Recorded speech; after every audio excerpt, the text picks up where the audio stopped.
Studio, we welcome now Kelly Bennett, Multimedia Journalist to SuperTalk Mississippi News. Happy Friday, guys. How about it there, Kelly? Thanks for calling in, and we're good. We're glad to see you. We've had a lot of activity down there under the dome this week. I mean, it's hard to keep up with it. It's been a crazy week. We started with the eclipse, then we had all that severe weather moving in, so that was a struggle to try to keep up with 82 counties when we're having severe weather. That was fun. And then, the legislature, these guys are going in and they're gutting each other's bills and putting original language in them.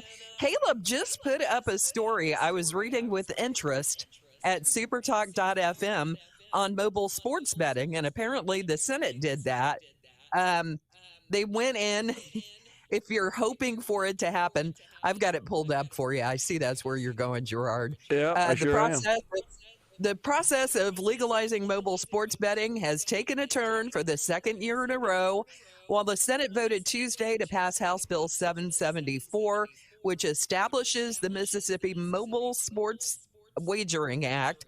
A strike-all amendment was inserted, gutting the text and reverting the legislation back to the current state law. So we'll see what happens. Yeah, so that sounds to me like maybe they plan to go to conference to try to see what they can agree to pass some form of mobile sports betting. What do you think? That's what it sounds like to me. Yeah. Yeah. And it's a long session. Yeah. And I've heard a lot of talk about this week on your show, on Gallo's show, about, you've got legislators coming on going, hey, well, it's not dead until we sine die. So you think the bill is gone, and then it's not. It comes back. In fact, they actually revived one this week. It was the Inspire, the MAP. And I wasn't going to start here, but we can go ahead and jump ahead. The House and Senate are still at odds over how to best fund public education. So the House revived its Inspire Act Wednesday. It was killed in the Senate on Tuesday. The House plan replaces the current MAEP funding formula with what they call a more student-centered formula.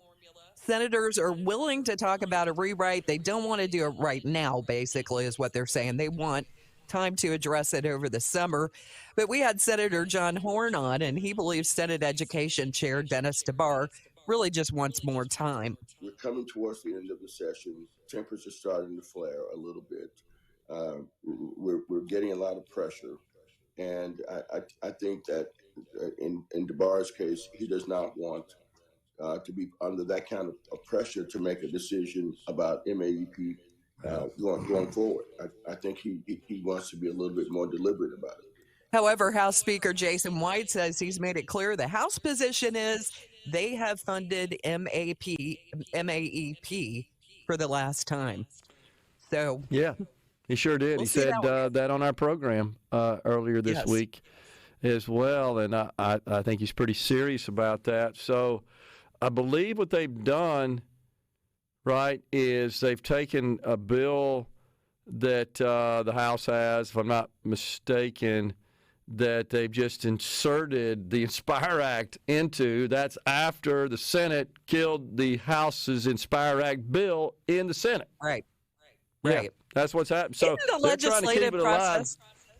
Isn't the whole legislative process fascinating? I mean, it's like we're going to take this big piece of legislation you guys have worked on for, who knows how long, and we're just going to gut it and put our own bill in. It's really, the whole process is pretty fascinating.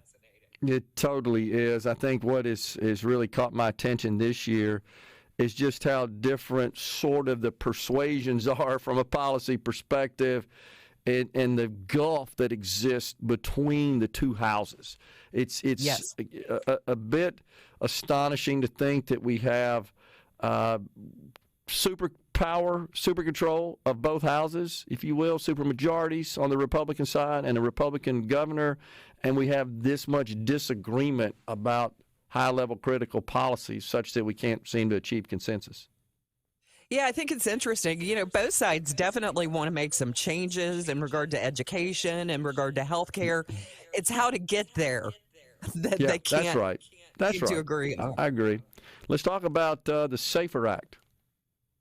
Oh, the SAFER Act. There was some action on that. This is legislation that would define a person's sex according to biology, and it's designed to protect single-sex spaces like bathrooms and locker rooms.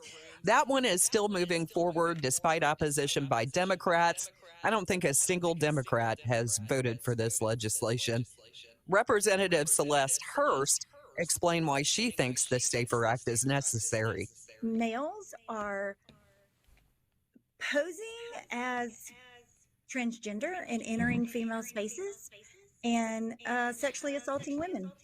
And it's happening in prisons, it's happening in bathrooms, in schools, it's happening all across the nation. So that legislation heads back to the Senate. Lawmakers could either concur, send it on to the governor for his signature, invite conference to work out any differences, or let it die. This one, it's pretty likely the governor would sign. So I got to point out again, though, I reviewed this, Kelly, and an amendment was inserted. It looks to me like it strips out the definitions.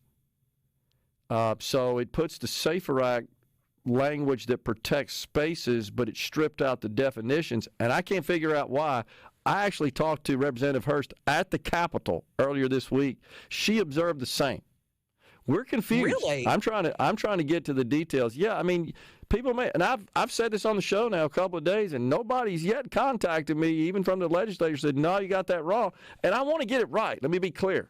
But based on what I see from the strike all amendment, essentially, it appears that got stripped out in the House. I'm not sure what's going on, but it's still on the calendar. It's still alive, and it could be that there's some thoughts that all inclusive legislation can't get through. I'm not sure.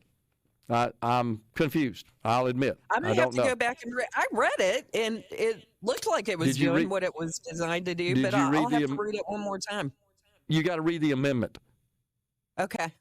So it's the amendment. When it went over just like 2 days ago, an amendment says it starts at the enact, which is at the top of the bill, and it replaces everything below that with the inserted language. And I could not find in the inserted language, I could have overlooked it, that the definitions are in there. By the way, Representative Hurst said the same thing. Okay. Yeah. All right. So it's weird. I don't get it. Yeah. And again, please correct me if I got this wrong. I'm asking folks out there in radio land, let me know, because we want to get it right. Right. All right. So we got what else we got going on down at the Capitol? You said we've got some health care legislation. A bunch of it. A lot of health care legislation. So lawmakers are still debating the possibility of expanding Medicaid. Of course, the Senate plan would only allow working individuals earning less than 100% of the federal poverty level coverage. The House plan sets that coverage rate at 138%. Now, Senator Josh Harkins is hoping they'll find some middle ground here. I'm not sure we're going to get a bill. I think we're so far apart. And we're so this John Horn, by the way. I don't know why I said Josh Harkins. Sorry about that. Under the House proposal, the expansion would go into effect whether or not the feds approve a work requirement. The Senate is refusing to move forward on this bill without it. Of course, Governor Tate Reeves is vehemently opposed to any Medicare expansion, so they're going to have to make sure they have the votes to override a possible veto, even if they do reach a compromise on this. Now, they did go ahead Wednesday, another deadline at the Capitol. One of the bills that moved forward in regard to health care would create a state-based health insurance exchange, and that could potentially save some money. Representative Trey Lamar, let me make sure I got my representative right this time.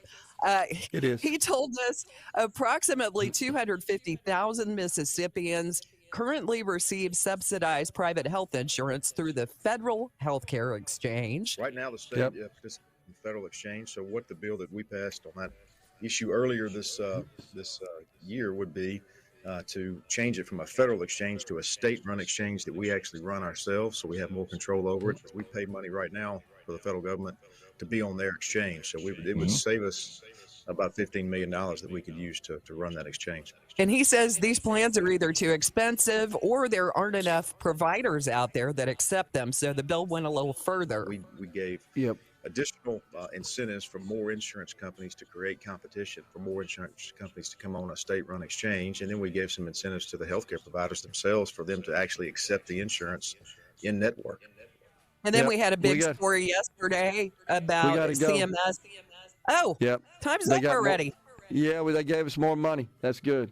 Appreciate it, Kelly. Thanks. Thanks, guys.